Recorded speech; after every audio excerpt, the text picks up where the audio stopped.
নিরাপত্তা নিশ্চিত করা না হয়, যদি এই অযোগ্য অধর্ম কমিশনার জুলফিকার আলী হায়দারকে সরিয়ে নেওয়া না হয়, যদি তার বিরুদ্ধে শাস্তিমূলক ব্যবস্থা নেওয়া না হয়, তাহলে আমরা রাজপথ ছাড়বো না, ছাড়বো না, ছাড়বো না। এই সরকারকে জানাতে চাই যে কেন এখনো এই কমিশনার আছে।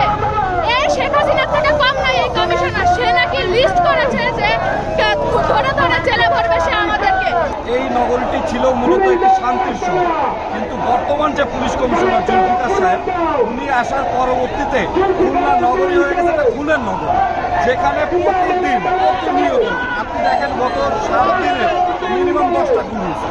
যেহেতু এটা খুলনার সব মানুষের দাবি, জনমানুষের দাবি, গণমানুষের দাবি, সেই দাবির পরিপ্রেক্ষিতে সরকার যেহেতু এখন পর্যন্ত কোনো কর্ণপাত করেনি, কার্যকরী ব্যবস্থা নেয়নি, সেই জন্য আজকে আমরা খুলনার এই রূপসা টোল প্লাজায় ব্লকেট কর্মসূচি দিয়েছি।